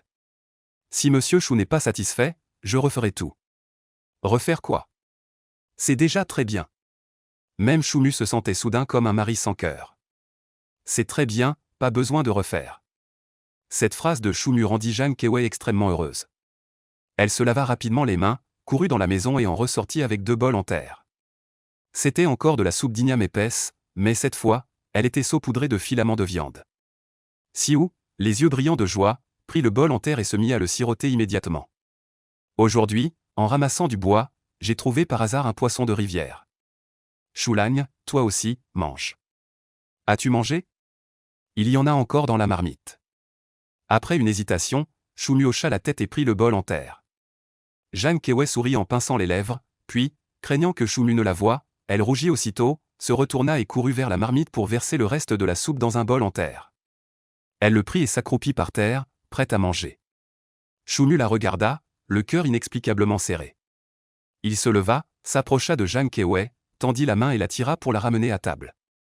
Choulagne, je ne peux pas m'asseoir à table, les voisins se moqueraient. Jeanne Kewei, tenant le bol en terre, parla d'une voix claire. Une famille ne mange pas à 2 tables, c'est la règle ici. De plus, j'ai déjà bu à l'extérieur tout à l'heure, je ne veux pas de viande maintenant. Sans dire un mot, Choumu échangea les bols des 2 personnes. Tenant le bol, Jeanne Kewei resta un moment figée avant de baisser la tête et de souffler fortement pour empêcher ses larmes de couler. Demain, ne sors plus couper du bois, reste à la maison et surveille le feu pour moi. Soulevant le bol, Choumu le vida d'un trait. Dis-moi aussi s'il manque quelque chose dans la maison. Monseigneur Chou, je ne manque de rien, je suis très heureuse, Baissant la tête, Jeanne Kewei finit par pleurer à voix haute. Selon les instructions de Choumu, tôt le lendemain matin, les 5 conducteurs de chevaux arrivèrent à l'heure avec leur chariot. Choumu sortit de la maison, affichant une expression soulagée. Il avait d'abord craint que quelqu'un ne trouve cela trop risqué et ne vienne pas, abandonnant la tâche. Heureusement, ils sont tous de bons gars. Siu distribue les vestes. Siu, en faisant la moue, remet 5 nouvelles vestes aux 5 muletiers. Je sais lire un peu, patron, ce qui est écrit ici, c'est la famille Chou, la famille Chou. Choumu affiche un sourire. Dès que j'aurai du temps, j'irai au tribunal pour notarier. À partir d'aujourd'hui, vous êtes tous des gens de la famille Chou. C'est génial, patron, cette veste a un tissu plutôt pas mal. Bien sûr qu'il est pas mal, le tissu de cette veste a coûté au moins une once d'argent. En traversant le temps, Choumu comprend profondément l'importance de l'équipe. Une fois l'équipe unifiée, les choses avancent 2 fois plus vite avec la moitié de l'effort. Patron, qu'est-ce qu'on fait après? Un homme chauve, le premier à enfiler la veste, demande sérieusement. Choumu se souvient que cet homme s'appelle Shen Sheng, et qu'il est apparemment le chef des muletiers. Shen Sheng demande aux frères d'apporter suffisamment de provisions pour 2 jours et des bâtons de garde. Dans une demi-heure, vous sortez de la ville avec moi. Sortir de la ville? Shen Sheng a l'air choqué. Il faut savoir qu'à l'extérieur de la ville de Wangzhou, il y a des centaines de milliers de réfugiés, des cadavres à perte de vue. Patron, qu'allez-vous faire hors de la ville? Pour acheter des céréales et faire du vin, Choumu avait déjà demandé aux autres grandes tavernes de sortir de la ville pour acheter des céréales, car toute la ville de Wangzhou était encerclée par des réfugiés, où trouver des céréales supplémentaires? Pour acheter, il fallait sortir de la ville. Dans les régions plus éloignées en dehors de Wangzhou, il y avait beaucoup de bourgades qui, plus ou moins, avaient des réserves de céréales. 50 jarres de vin privé pour le restaurant Fortune et Richesse, cela représentait environ 300 gines de céréales, et l'objectif de Choumu n'était pas seulement un seul restaurant Fortune et Richesse. C'est aussi pourquoi il avait dépensé beaucoup d'argent pour embaucher un cocher. Nous écoutons tous le patron. Choumu hocha la tête, prêt à sortir de la cour, mais soudain, il se rappela quelque chose et se retourna pour regarder derrière lui. La servante épouse Jeanne Keway se tenait au milieu de la cour, son visage marqué d'inquiétude. La nuit, quand tu es seul à la maison, n'oublie pas de fermer la porte. Si des voleurs entrent, cours vers la ruelle derrière et va au bureau du gouvernement. Après avoir hésité, Choumu parla. Je m'en souviens, Choulagne, attends. Jeanne Keway devint soudainement anxieuse et pressée, courut à l'intérieur de la maison pour prendre une petite bouteille en porcelaine, puis se précipita devant Choumu. Ce que j'ai acheté plus tôt, c'est de la pommade hémostatique, soyez prudent, chef de famille. Toi aussi, souviens-toi de ce que je t'ai dit. Chou, ne t'inquiète pas, je m'en souviendrai certainement. Choumu se retourna silencieusement et monta dans la voiture de Shen Sheng. S'éloignant un peu de la cour, il osa enfin lever la tête pour regarder la jeune servante épouse dans la cour. Mais il ne s'attendait pas à ce que Jeanne Keway lève constamment la tête pour suivre la voiture du regard. Leurs regards se croisèrent, Choumu détourna rapidement le visage et se redressa bien droit. Patron, si vous êtes inquiet pour votre épouse, je peux demander à mon mari de venir passer la nuit. Shen Sheng, qui conduisait la voiture, parla soudainement. On verra plus tard, dit Choumu avec un profond soupir. Il réalisa que le nœud qui le liait à Jeanne Keway semblait se resserrer de plus en plus. Patron, tenez-vous bien. Quittez la ville. Les 5 voitures filaient à toute vitesse et franchirent bientôt la porte sud de Guangzhou. Patron, ce ne sont que des cadavres. À 4 ou 5 lits de la porte de la ville, le spectacle devant nous devient de plus en plus inquiétant. Choumu pensait initialement que peu de réfugiés du côté de la porte nord feraient le détour par la porte sud, car une distance d'une demi-ville était déjà très éprouvante pour eux. Mais il s'est trompé, depuis un certain temps, de plus en plus de réfugiés s'entassaient en masse devant la porte sud. Le long du chemin, presque tous les arbres près de la route principale avaient été écorcés et dépouillés de leurs feuilles vertes. De temps en temps, des réfugiés morts de faim étaient hâtivement enterrés dans des fosses de boue, certaines étant ouvertes par la pluie, laissant apparaître des chairs noires et édémateuses. Sur les cadavres, quelques membres plus propres portaient encore de légères marques de dents. Les 5 rangées de chariots s'arrêtèrent lentement alors que le ciel s'assombrissait. Patron, arrêtez d'enterrer, on n'en finira pas, même jusqu'à la tombée de la nuit. Choumu s'arrêta, debout devant une nouvelle tombe, gardant un long silence. Avant de traverser, il pensait que l'année de la sécheresse au sud du fleuve, les gens de Kuzhou se mangeaient entre eux. N'était qu'une exagération du poète, mais aujourd'hui, en voyant de ses propres yeux, il comprit que cela pouvait vraiment arriver. S'il avait traversé un empereur au charisme royal, il aurait peut-être pu redresser la cour, mais il n'était qu'un rustre de la grande boue, et tout lui était impossible. Accrocher la lanterne et partir. La voix de Choumu devient froide. Transmettez les ordres du patron, accrochez la lanterne et serrez les rênes. Shen Sheng se retourne et crie vers l'arrière. La lanterne est suspendue au cou du cheval, projetant des flaques de lumière dans l'obscurité tombante. Crie, le vieux seigneur est assis devant le hall. Il m'appelle à la 3e veille pour transporter les immortels. La ville entière est remplie de couleurs de fumée et de nuages. Un vieux cheval traverse le monde des mortels. Et, les 5 cochers poussent des cris sauvages, brisant le silence de plus en plus mortel, et galopent en hâte vers l'avant. Choumu promène son regard, une angoisse indicible s'accumule dans son cœur, l'oppressant au point de l'étouffer. Patron, nous sommes arrivés. Serrant les rênes, Shen Sheng parle à voix basse, il voit bien que l'expression de Choumu n'est pas bonne. Descends de la voiture, chasse les émotions dans ton esprit. Choumu reprit contenance et sauta le premier du chariot. La bourgade devant s'appelait Zhugong, à près de 50 lits de la ville de Guangzhou. Comme c'était la nuit, de loin, les lumières éparpillées ressemblaient à des étoiles disséminées sans ordre. Après avoir montré la plaque d'identité et donné quelques pièces d'argent, les soldats de garde à l'entrée de la ville rirent en laissant Choumu et les autres entrer. Patron, je suis déjà venu ici avant, il y a une petite auberge près de la porte de la ville. Shen Sheng s'approcha en quelques pas. Attachez le chariot à la poste, et n'oubliez pas d'emporter les bâtons de garde. Choumu était finalement inquiet, surtout après avoir vu la misère des centaines de milliers de réfugiés en dehors de la ville, ce sentiment s'intensifia. Mais il n'y avait pas d'autre choix, pour fabriquer de l'alcool de contrebande et gagner de l'argent, l'achat de grains était une étape indispensable. Shen Sheng dit aux gars de monter la garde à tour de rôle pendant la nuit, chaque relève durant 2 heures. En ces temps de loi du plus fort, il n'y a que 2 choix, être une bête de proie ou être un petit lapin blanc caché dans un terrier. Choumu ne veut pas être un lapin, donc il fait de son mieux pour devenir une bête que les autres n'osent pas attaquer facilement. La nuit s'est écoulée sans incident. Choumu avait encore peur après coup, heureusement qu'il avait organisé des gardes de nuit. il avait entendu dire que 2 autres colporteurs avaient eu la gorge tranchée pendant leur sommeil, et qu'on leur avait volé leur argent et leurs marchandises. Même les officiers du bourg sont venus à l'auberge, mais ils ont seulement fait un tour et n'ont rien trouvé. En ces temps où la vie est aussi fragile que celle d'une fourmi, qu'un homme ordinaire puisse vivre quelques années de plus est déjà une bénédiction. Le patron a bien renseigné, la plus grande grainerie du bourg de Jougong est la grainerie Li, à moins d'un demi-li de l'auberge. Shen Sheng revient de l'extérieur, sa voix est grave.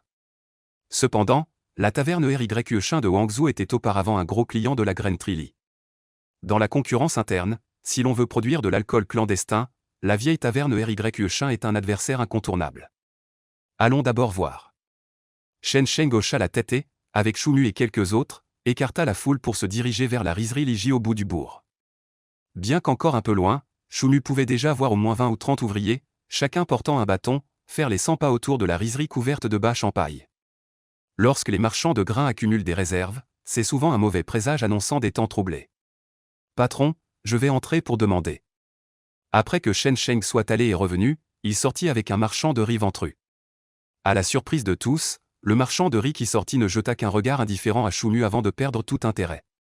10 taels par charrette de riz ou de blé, 3 taels par charrette de céréales diverses. 3 taels par charrette de céréales diverses, le prix avait presque doublé par rapport à la normale. Quant au riz et au blé, inutile d'en parler, c'était encore plus cher, hors de prix. Bien sûr, personne n'utilisait de nos jours le riz ou le blé pour faire de l'alcool.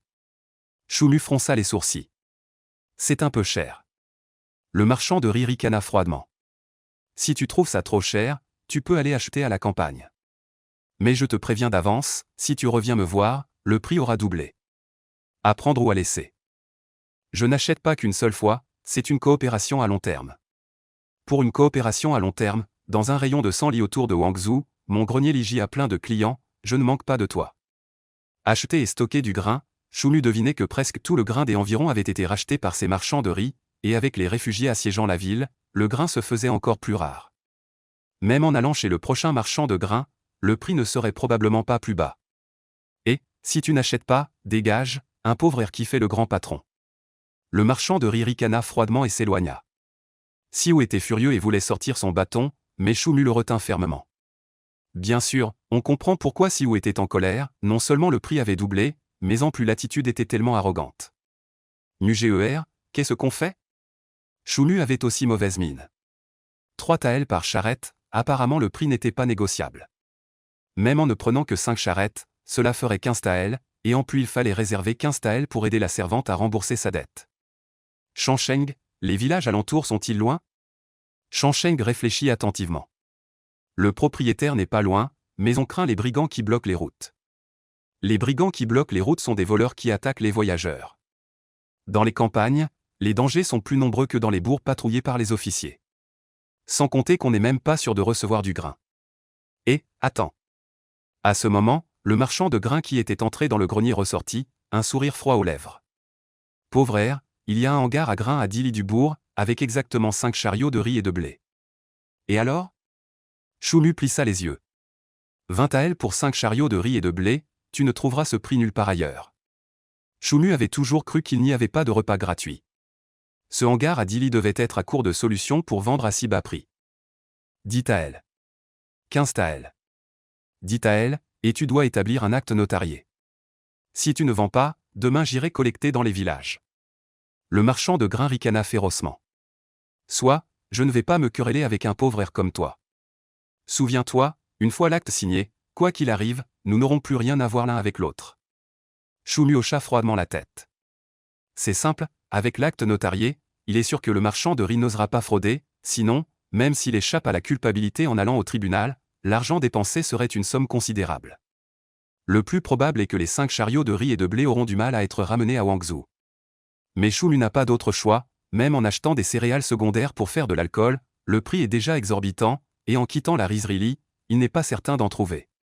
Qu'un commis l'accompagne pour prendre les céréales. Le marchand de riz, après avoir reçu l'argent et établi l'acte notarié, se retourna et se dirigea vers la rizerie. En passant devant l'entrepôt de grains gonflés, le marchand de riz afficha un sourire satisfait, puis continua d'avancer d'une centaine de pas avant de tourner pour entrer dans une pièce luxueuse et raffinée. Dans la pièce, 7 ou 8 courtisanes aux allures charmantes allaient et venaient comme des hirondelles, servant sans cesse de l'alcool. Il a acheté, dit un homme maigre assis sur le côté en souriant doucement. Acheté? Il mourra ce soir. Le marchand de riz s'assit avec un ricanement, étendit son bras potelé pour enlacer une courtisane qui s'approchait. J'ai déjà informé la bande de réfugiés de voler les grains ce soir. Un pauvre air qui veut mettre la main sur l'argent, n'ayant pas d'autre choix, on doit lui couper la main. Il n'aurait pas dû toucher à l'alcool de contrebande.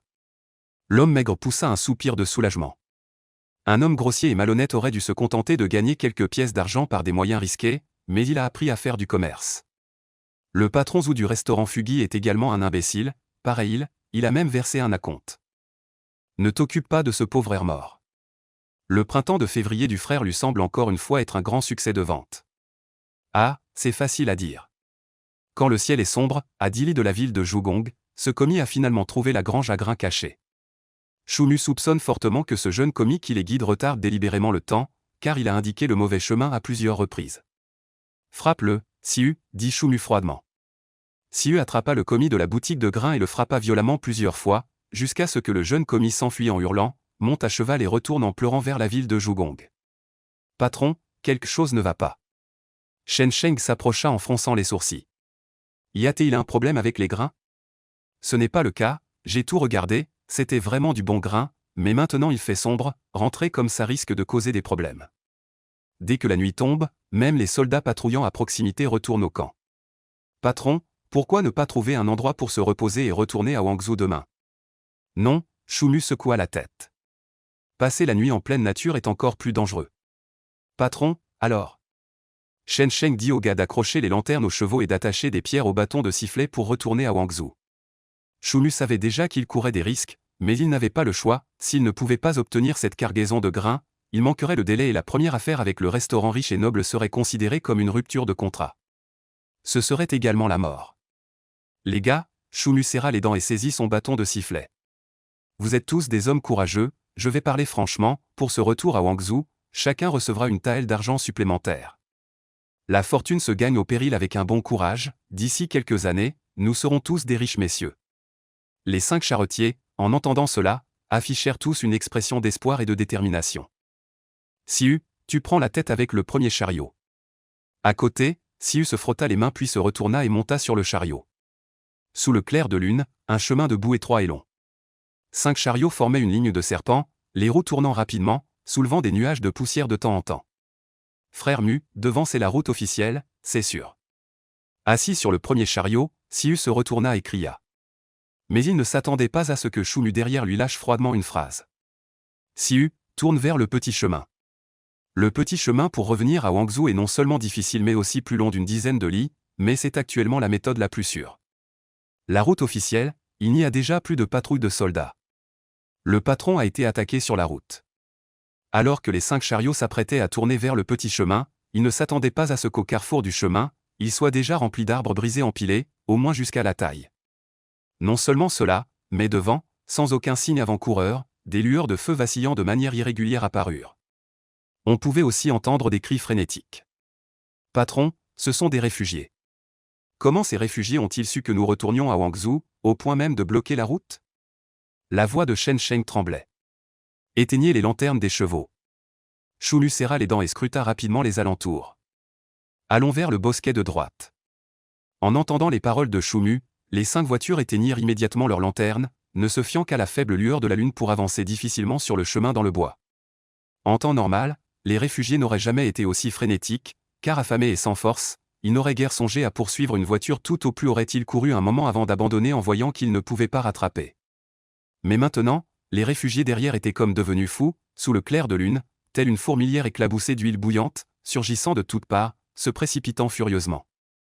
Ni le ciel ni les fonctionnaires ne se soucient de nous, pauvres gens.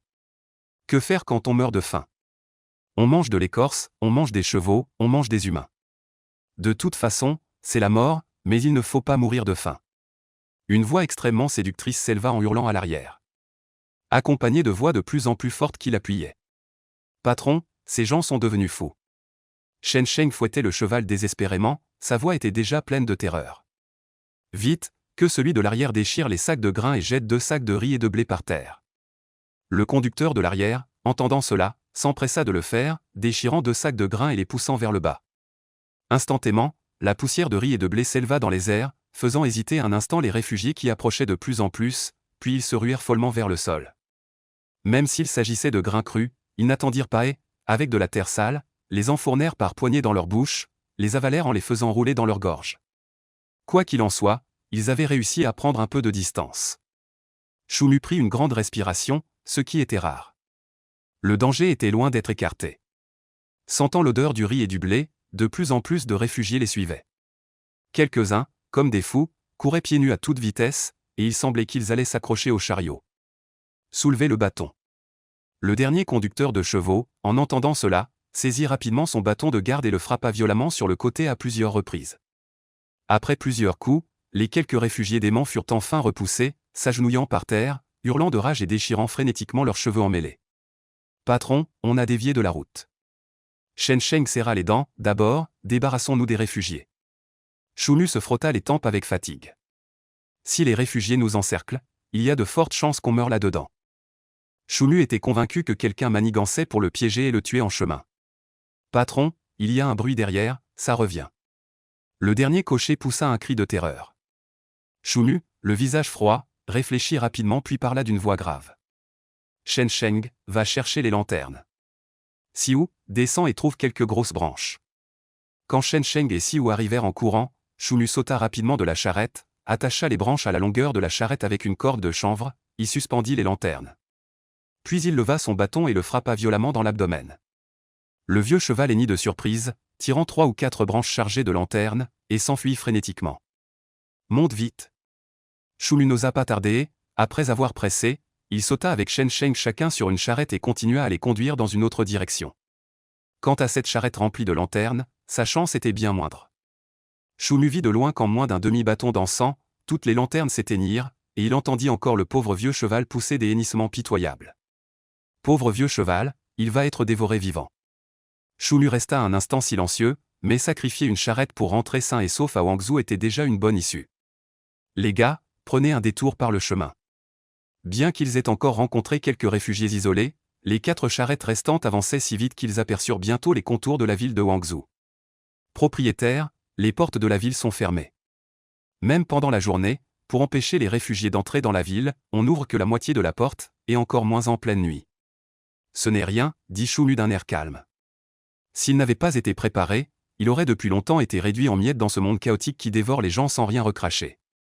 Xiu a déjà sauté du chariot, a pris un petit sac de pièces d'argent et l'a glissé par l'interstice de la porte, puis la moitié de la porte s'est lentement ouverte. La prochaine fois que tu arriveras plus tard, tu devras ajouter de l'argent. Un garde de la ville, les yeux encore lourds de sommeil, tout en tenant le sac d'argent, grommelait. Choumu salua légèrement et, avec les 4 chariots restants, entra rapidement dans la ville de Wangzhou. Frère Mu, ta petite servante épouse est encore venue te chercher. Peu après être entré par la porte de la ville. Suivant la voix de Xiu, Choumu leva la tête et aperçut Zhang Keivei, au visage fatigué, son corps frêle et maigre tremblant sous un mur. En voyant le convoi revenir, ravie, elle se mit à courir à toute vitesse. La poitrine de Choumu était un peu serrée, il hésita puis sauta du chariot. « Choulagne, pourquoi es-tu sorti à cette heure de la nuit? On t'avait dit de rester à la maison. » « Je m'inquiétais pour toi, Choulagne. » Zhang Keivei baissa la tête, sa voix aussi faible qu'un moustique. « Il y a beaucoup de voyous dans la rue, et des ivrognes qui font les fous. » Clang. Un vieux couteau de cuisine tomba de Zhang Keivei, produisant un son clair. Choumu resta figé un instant, tout comme Xiu et les autres derrière lui. Zhang Keivei, rougissante, ramassa rapidement le vieux couteau rouillé et émoussé et le serra contre sa poitrine. La poitrine de Choumu était envahie par une sensation d'amertume de plus en plus forte. Elle avait clairement peur, elle était fragile, mais elle tenait quand même ce vieux couteau de cuisine en attendant son retour. Les 4 chariots de grains pesaient au total plus de 400 gines, et c'était du riz et du blé de première qualité, bien meilleur que le maïs précédent pour faire de l'alcool. Bien sûr, pour gagner le cœur des 5 charretiers, Choumu distribua généreusement 10 gines à chacun, ce qui provoqua l'enthousiasme de Shen Sheng et des autres. « Patron, hier soir, vous avez ramené du riz et du blé chez moi, ma femme a failli me prendre pour un ancêtre. » Shen Sheng, arrivé le lendemain, affichait un visage radieux. « Ma femme a dit que le patron est une bonne personne et que je dois bien le suivre à l'avenir. » Par hasard, ma femme a dit la même chose. Dans la cour, on entendit rarement des éclats de rire. La course de la nuit dernière a suffi à prouver que Shen Sheng et les 4 autres avaient tous le cœur des 1 héros. Mangeons. Debout dans la cour, Jeanne Kewe arborait aussi un sourire et, selon les instructions de Choumu, avait spécialement préparé 2 grandes marmites de riz. À cette époque, pouvoir manger du riz était rare. Les 5 hommes, des abords réticents, une fois assis à table, mangèrent avec une telle voracité qu'ils faillirent égaler l'appétit de Siu. Choumu ne s'en formalisa pas, ces 5 hommes étaient les premiers qu'il avait ralliés, et ils ne pouvaient pas se montrer avares. Après avoir mangé, je vais devoir vous demander, les gars, de m'aider avec quelques travaux. Choumu dit en souriant. 2 jours se sont déjà écoulés, la fabrication du vin ne peut plus être retardée. Le patron n'a rien à dire.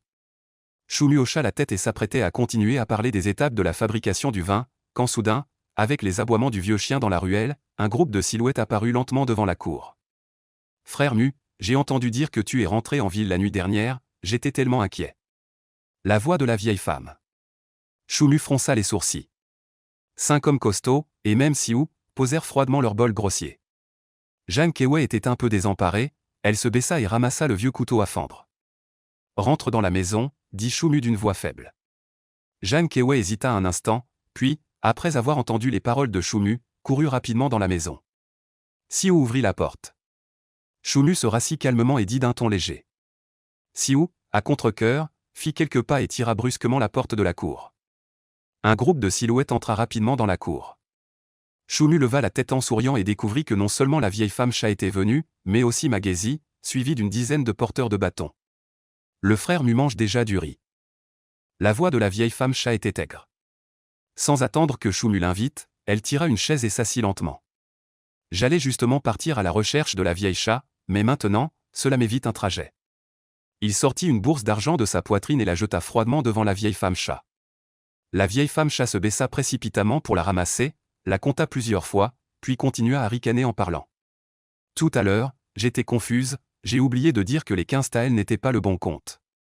Maintenant, si on recalcule, ça devrait être 50 taels pour que ce soit juste. De plus, selon les règles de la bande des Gézi, le frère Mu doit aussi payer une redevance. Voilà, puisque tu sais fabriquer de l'alcool clandestin, je prendrai un tael par jarre. Magési, adossé au mur, se curait froidement les ongles et prit la parole à son tour. Choumu plissa les yeux, détacha généreusement la bourse accrochée à sa poitrine et la jeta sur le sol vide. Viens la ramasser, c'est tout. Un des brutes les plus proches, voyant cela, s'apprêtait à accourir joyeusement, mais soudain, comme s'il avait heurté une petite colline, il chancela et recula d'une dizaine de pas avant de retrouver son équilibre. Il leva la tête et découvrit que le corps de garde, tel une tour de fer, se dressait froidement devant lui. À l'arrière, 5 hommes robustes au visage sévère tenaient chacun un bâton, ni reculant ni cédant. « Frère Mu, tes ailes sont devenues solides. » La voix de la vieille tueuse se fit soudain glaciale. Dans cette grande ville de Wangzhou, les chiens et chats errants qui ne se laissent pas dompter ne méritent que d'être battus à mort. Vieille tueuse, ne me menace pas. Si tu en as les moyens, va chercher un certificat et appelle les autorités pour m'arrêter. Pour 50 taels, combien de filles dois-tu vendre pour obtenir cette somme? Frère Mu, tu n'es plus docile, tu ne veux plus être brute? Choumu garda son visage impassible. Depuis le jour où il avait commencé à distiller lui-même de l'alcool, dire adieu à ses affaires dans l'ombre était devenu un passage obligé. Il y a 3 millions de brutes sous le grand J, un de plus ou un de moins ne fait aucune différence. Plus rien à dire. Plus rien à dire. Choumu secoua la tête. Même si la vieille chat et ses gens voulaient participer au commerce illégal d'alcool, ils ne l'accepteraient jamais. Avant, on n'avait pas vu que le frère Mu avait un tel talent. C'est vraiment bien. La vieille chat se leva et envoya d'un coup de pied la chaise sur laquelle elle était assise. Cela surprit Jeanne Kewe, qui était dans la pièce, au point qu'elle fit une pause. Le frère Mu veut donc quitter le clan. Un homme de main qui quitte le clan sans raison doit subir 3 coups de couteau et citron. Magési, le visage sombre, estimait que ce voyage était une perte totale, sans même avoir récupéré une miette. Ce Magési le prend probablement vraiment pour un idiot. 3 coups de couteau et citron, d'où sortent ces absurdités? Choumu se leva lentement, mais sa voix devint soudainement plus lourde. Moi, Choumu, je peux fabriquer de l'alcool illégal et prendre le commerce de la vieille distillerie. Pensez-vous tous les deux que je n'ai personne pour me soutenir? Cette phrase surprit enfin la vieille chat et Magési, qui échangèrent rapidement des regards. Je ne sais pas qui c'est. Siu reconduit les invités. Avant que la vieille tueuse ait pu poser la question, Xumu avait déjà donné l'ordre de partir. Siu, costaud, tenant un bâton sifflet dans chaque main, repoussa lentement ses visiteurs indésirables un peu abasourdis hors de la cour. Frère Mu, sur quel fonctionnaire on s'appuie? Après avoir chassé les gens, Siu, le visage excité, revint en courant et demanda précipitamment. Ne demande pas, soupira intérieurement Xumu. En réalité, il ne s'était appuyé sur personne, c'était simplement pour se donner de l'importance. Sinon, si la vieille tueuse et ses gens continuaient à interférer, pourrait-on encore faire l'affaire d'alcool de contrebande? Une fois que cet alcool de contrebande aura rapporté de l'argent, Xumu pensait déjà à quitter la ville de Huangzhou et à établir une distillerie et un domaine dans un endroit plus éloigné, d'une part pour faciliter l'achat de céréales, d'autre part pour éviter beaucoup de problèmes merdiques. Les gars, venez tous porter les grains, on commence le travail. Écoutez le patron. Frère Wu, ne porte pas tant, sinon l'argent dans ton entrejambe tombera par terre. Ah. Jeanne Kewei, appuyé contre le chambranle de la porte, regardait Xumu porter des sacs de céréales en allant et venant, une vague de joie montait dans son cœur. Avant d'entrer dans la ville de Huangzhou, elle avait entendu plus d'une fois que ces hommes de main étaient des démons féroces, qu'ils briseraient le corps d'une femme le premier jour et la vendraient au bordel le troisième jour. Mais son propre mari n'était pas comme ça, non seulement il avait remboursé l'argent pour elle, mais il pensait aussi à elle en tout point. Un tel mari semblait être un don du ciel. Chouchoulagne, ralentis un peu, ne tombe pas. Enfin, le nez piquant, elle laissa échapper une phrase. Choumu se retourna, stupéfait. Le corps du propriétaire d'origine, épuisé par l'alcool et les femmes, le faisait halter de fatigue. Comment aurait-il eu l'esprit de sonder les pensées de la jeune fille? Siu, Shen Sheng et les autres se retournèrent également, stupéfaits, puis éclatèrent de rire. Oh, d'accord, compris. Choumu répondit d'une manière étrange. Jeanne Kewei rougit, se couvrit rapidement le visage de ses mains et courut dans la maison. En général, plus le cycle de fermentation de la fabrication de l'alcool est long, meilleur est le résultat, et le vin sera plus pur. Bien qu'il soit encore à un stade précoce, pour fidéliser les premiers clients, Choumu a insisté pour fermenter pendant 5 ou 6 jours avant de commencer la deuxième étape de distillation. Le vin obtenu lors de la première distillation s'appelle la tête du vin, au goût fort et âpre. Si vous le souhaitez, vous pouvez en prendre un peu pour boire. La deuxième distillation donne le cœur du vin, qui est le plus parfumé. La dernière est appelée la queue du vin, au goût fade et qui, si bu en grande quantité, est mauvais pour le corps. Le processus de distillation n'est pas compliqué, mais les principes impliqués sont probablement difficiles à comprendre avec les connaissances actuelles de la dynastie Ji. Shen Sheng, tu viens avec moi livrer le vin. Plus de 400 gins de riz et de blé, après fermentation et distillation, donnent au moins 40 gins d'alcool, soit près de 60 jarres simi en bouteille. Patron, comment s'appelle ce vin? J'ai déjà pensé à un nom, ce sera Zuitiangxian. Et, patron, vous êtes vraiment un homme ingénieux. Chargez 50 jarres de Zuitiangxian dans la charrette, emmenez Shen Sheng, Choumu se dirigea vers le riche restaurant du marché. Bien qu'encore loin, Choumu voyait déjà 2 ou 3 chariots arrêtés devant la taverne de la richesse. Sur les chariots, il y avait clairement des jarres de vieil alcool. Les gens de la taverne du printemps de février, patron. Choumu fronça les sourcils. Les concurrents s'observaient mutuellement.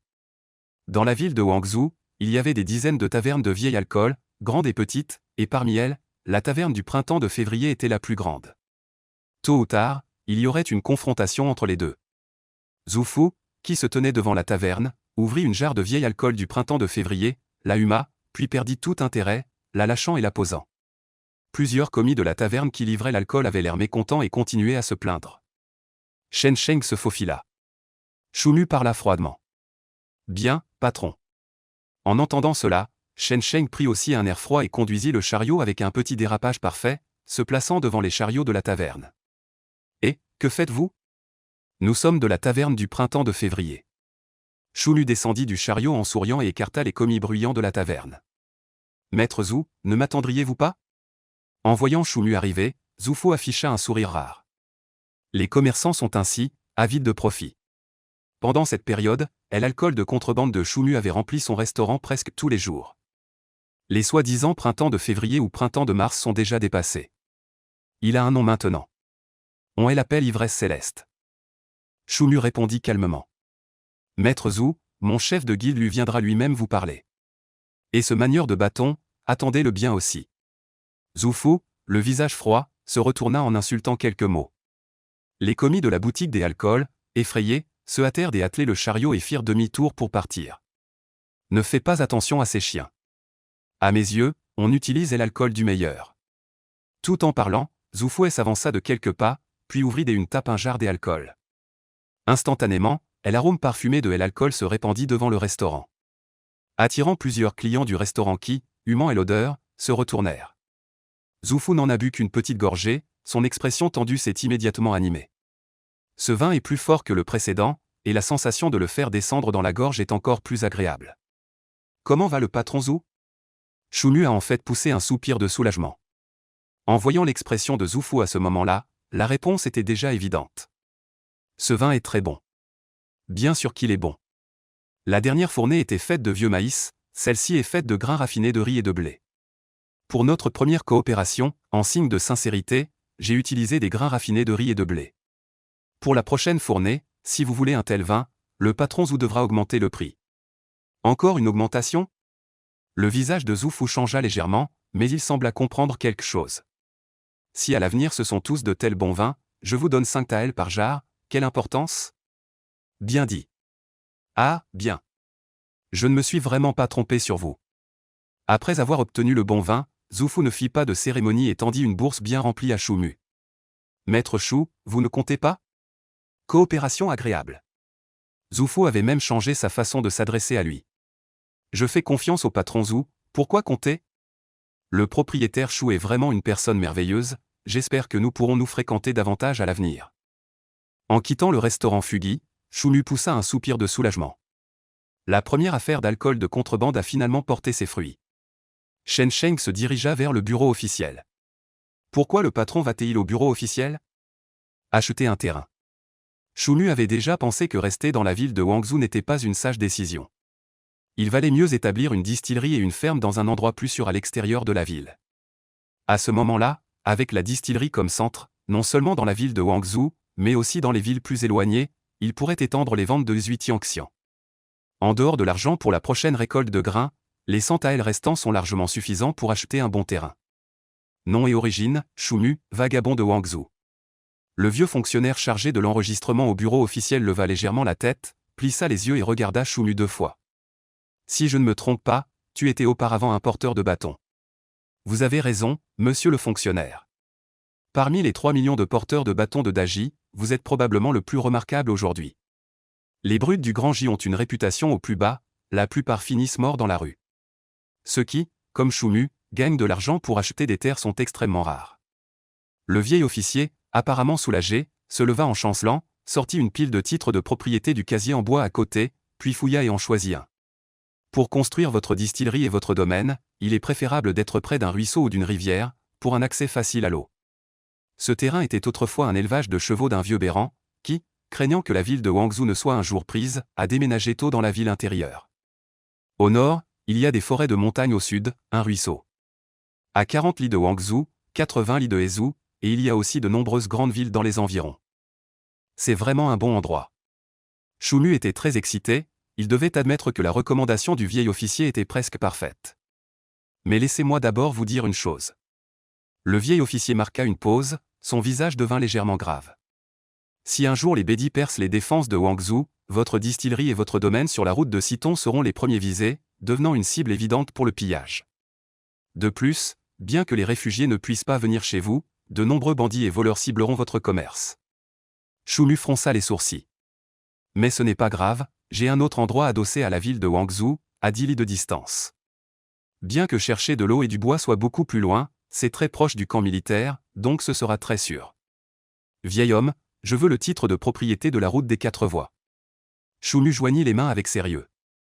L'intention initiale de créer le domaine viticole était de s'éloigner de la ville de Guangzhou et de se développer lentement. Bien, les yeux autrefois troubles du vieux fonctionnaire brillèrent soudainement. Je vais vous enregistrer. 80 taels d'argent, et en plus, je vous offre 3 sabres de bûcheron et 2 bons arcs pour protéger le domaine. Cette phrase du vieux fonctionnaire rendit Chu Mu de plus en plus ravi. Dans la grande dynastie, les armes en métal étaient strictement contrôlées. Maintenant, en achetant un terrain, on lui offrait en plus quelques armes. En quittant le bureau officiel et en regardant le titre de propriété dans sa main, Chu Mu ressentit une montée d'ambition. Patron, ces choses ne posent pas de problème, n'est-ce pas? À ce moment, Shen Sheng tenait 3 sabres simples dans ses bras et portait 2 arcs en fer sur le dos. Sous la gestion stricte des armes en fer de la grande dynastie Ji, un roturier comme Shen Sheng n'avait jamais eu l'occasion de toucher à ces armes réglementaires. Tout est enregistré lorsqu'il n'y a pas d'incident. Chu Mu sourit. Bien que les armes ne soient pas nombreuses, c'est toujours un bon début. Tout semblait suivre la direction prévue, à l'exception d'une chose. De retour dans la cour, dès que Shen Sheng posa les armes, Xiu et les autres accoururent en criant de joie et se rassemblèrent en cercle. Chunu leva la tête et regarda Zhang Kewei, qui fendait du bois dans la cour. Elle serrait les lèvres tout en soulevant le marteau de pierre, puis le laissait retomber sur les branches à terre. Les branches se brisèrent en plusieurs morceaux. Sans hache en fer, les gens ordinaires de la grande dynastie j'y faisaient ainsi pour fendre le bois. Même si c'était fatigant, après un long moment, on finissait toujours par obtenir de petits morceaux. En touchant la bourse d'argent dans son sein, Chunu se sentit un peu perdu. Au début, son idée était de gagner une somme d'argent pour que Zhang Kewei puisse avoir suffisamment de frais de voyage pour quitter la frontière et se rendre dans les villes de l'intérieur pour chercher refuge auprès de parents. Mais maintenant, la direction semble avoir changé, les deux personnes sont de plus en plus étroitement liées. Après un moment de silence, Chunu était sur le point de dire quelque chose. À ce moment, avec un bruit sourd, la porte de la cour fut poussée ouverte. Avant que Chunu n'ait pu se lever, deux fonctionnaires étaient déjà entrés, chacun tenant leur épée courte à la ceinture. Lequel d'entre vous est Chunu ? Dans la cour, non seulement Xiu et les autres, mais aussi la jeune servante et Zhang Kewei avaient des visages inquiets. Lorsque des fonctionnaires entrent dans une maison, ce n'est généralement pas de bon augure. C'est moi, messieurs, dit Chunu en se levant hésitant, pensant que peut-être la vieille boutique d'alcool lui avait encore créé des problèmes. Prenez ceci, dit le fonctionnaire à la barbe touffue en sortant un dossier mince de sa poitrine avant même de s'approcher. Chunu le prit et l'ouvrit, découvrant qu'il s'agissait d'un certificat notarié pour un titre de propriété. Cela n'était en fait pas nécessaire, car toutes les formalités d'enregistrement officiel avaient déjà été effectuées auprès du vieux fonctionnaire. Mais en y réfléchissant, Chunu comprit immédiatement et sortit calmement quelques taels d'argent de sa poitrine pour les remettre au fonctionnaire à la barbe touffue. Je me demandais pourquoi il n'y avait pas de notaire. Merci, messieurs les fonctionnaires, de m'avoir escorté. Ah, pas mal. Maître Chou est un homme qui accomplit de grandes choses. En recevant l'argent, les deux fonctionnaires souriaient de toutes leurs dents. Le notaire n'était qu'un prétexte, demander de l'argent était la véritable affaire. Xiu, va chercher un pot de bon vin. Maître Chou, j'ai entendu dire que votre vin coûte 5 taels le pot. Comment pourrions-nous accepter cela ? En entendant les paroles de Chunu, les deux fonctionnaires eurent un visage radieux, firent semblant de refuser un instant, puis prirent immédiatement le pot de vin dans leurs bras. Moi, Chunu, j'ai toujours eu le plus grand respect pour les héros. Vous deux, messieurs les fonctionnaires, avez l'air de véritables braves. À l'avenir, j'espère que nous aurons l'occasion de nous fréquenter davantage. C'est facile à dire. Maître Chou, si vous rencontrez une injustice dans la ville de Wangzhou, il suffit d'invoquer mon nom, Tiansong. C'était donc une transaction, poussée par l'intérêt, chacun y trouvait son compte. Chunu comprenait profondément cette vérité. Mais dès que les fonctionnaires furent partis, ce qu'il avait initialement l'intention de dire à Zhang Kewei, il ne put soudainement plus le faire sortir. Veuillez tous retourner aujourd'hui pour vous préparer, et n'oubliez pas d'en informer votre famille. Une fois la brasserie et le domaine construits, vous pourrez y emménager et vous y installer. Shen Sheng et les autres présents étaient tous très émus. Dans la ville de Wangzhou, être un palefrenier à moitié mort ne vaut pas la peine de s'installer dans un domaine extérieur. Bien qu'il y ait quelques risques, à ce moment-là, votre femme pourra aussi vous aider à travailler, ce qui ajoutera un salaire supplémentaire, suffisant pour faire envie à beaucoup de gens. Merci, patron. Chunu les salua également en joignant les mains et regarda Shen Sheng et les autres partir. Xiu, sors avec moi. Xiu lâcha la louche à alcool et se leva précipitamment. Prends un couteau. De toute façon, ils sont tous enregistrés, même si les fonctionnaires t'interrogent, il n'y aura aucun problème. Et surtout, c'est un moyen de dissuasion. 3 coutelas. Xiu, le visage rouge, en choisit un pendant longtemps avant de prendre une gaine plus large, desserra sa ceinture, la rattacha, puis remit le couteau en place. Ce n'est pas étonnant que Xiu agisse ainsi. Bien que ce soit des armes réglementaires, elles sont en réalité des retraités. Par exemple, si un soldat meurt sur le champ de bataille, les épées courtes récupérées, même légèrement endommagées, seront rassemblées et distribuées aux arsenaux des différentes villes. Muger, tu n'en choisis pas une. Chunu secoua la tête.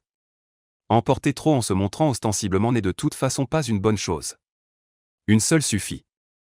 Muger, où allons-nous ? Après avoir obtenu l'épée courte, Xiu devint rayonnant d'énergie. Sinon, on s'en prend à ceux de Gézitan. Chunu eut une expression impuissante. Ne dis pas n'importe quoi, suis-moi en ville pour acheter quelques affaires. Pour établir une brasserie et une ferme, il n'y a pas à s'inquiéter pour le bois, de toute façon il y a plein de forêts du côté des 4 routes. Mais il faut absolument acheter le reste, comme la poterie et les outils. Ce n'est que quand le ciel devint sombre que Chunu eut fini de sélectionner la poterie et les outils, puis il engagea une charrette et appela Siu pour les charger. Nuger, dépêche-toi, sinon ta petite servante épouse va venir te chercher avec son épée tout à l'heure. Assis dans la calèche, Siu afficha un sourire naïf. Mais sous le regard de Chunu, il tourna la tête d'un air contrarié. Debout dans la rue, Chunu resta silencieux un moment avant de faire quelques pas vers une boutique de tissu en face. « Monsieur, achetez-vous du tissu ou des vêtements confectionnés ?» Chunu avait l'air attristé même dans sa vie précédente, il était occupé par le travail, sans parler de mariage, il n'avait même pas de petite amie. Parfois, il avait des rencontres arrangées correctes, mais elles se terminaient rapidement après un film puis il allait à l'hôtel, comme une formalité. « C'est pour ma femme à la maison. » Chunu hésita un instant puis hocha lentement la tête. Quelle coïncidence! Il y a une robe-jupe en coton fleuri, nous en avons vendu plusieurs aujourd'hui, les demoiselles des familles officielles l'adorent. Chunu ressentit soudain une oppression au cœur en se rappelant le corps mince et frêle de Jeanne Kewei debout devant le vieux mur. Je la prends. Très bien, monsieur, vous êtes vraiment attentionné, votre épouse à la maison doit être ravie. Soulevant la mince boîte en bois contenant la robe, Chunu arrangea ses vêtements avant de monter dans la calèche. Comme Chunu l'avait prévu, sa servante épouse Jeanne Kewei tenait toujours une lanterne en graisse, l'attendant à l'entrée de la ruelle. Siu ramena d'abord le chariot. Avant que Siu ne pose une question, Chunu sauta, tenant une boîte en bois mince, et s'avança vers Jeanne Kewei avec une expression hésitante. Chunu, approche-toi un peu.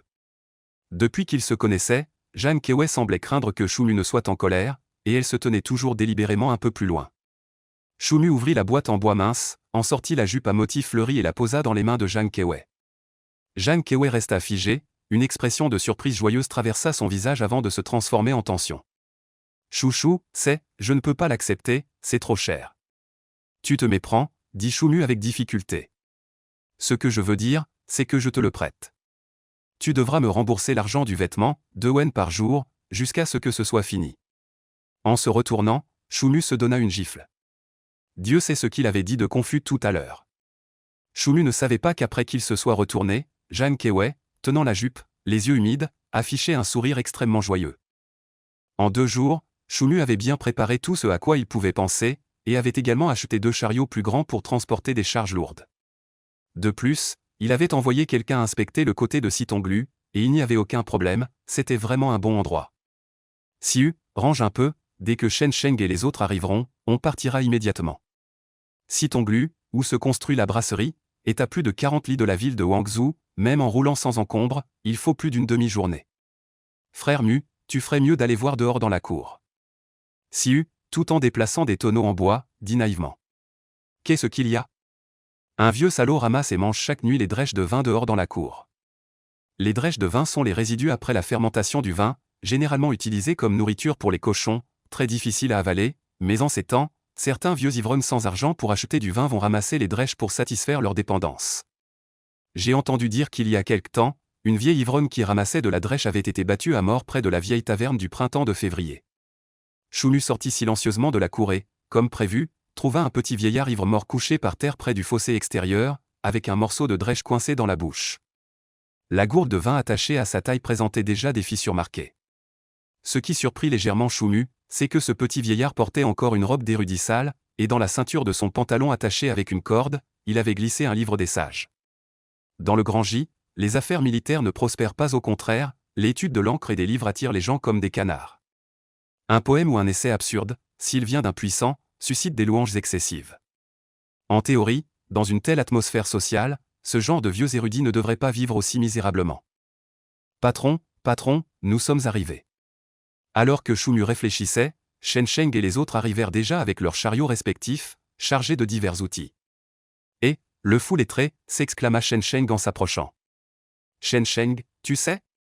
Tout le monde dans la province de Wangzhou connaît cet homme. Il était un lettré, il y a 2 mois encore, il était professeur à l'académie. On dit que son fils est mort à la frontière, et il est devenu fou d'un coup. Son fils est mort à la frontière. Patron, on ne peut pas mentionner cette affaire. Shen Sheng fit rapidement un geste pour faire taire. À 700 li au nord de Wangzhou, le col de Yong a été pris par les Di. On dit que les grandes garnisons de Dingbian, craignant la mort, ne sont pas venues en aide. Ainsi, Le col de Yon étant tombé, les dix du Nord ont déferlé sans obstacle, des centaines de milliers de réfugiés, des affamés sur des milliers de lits.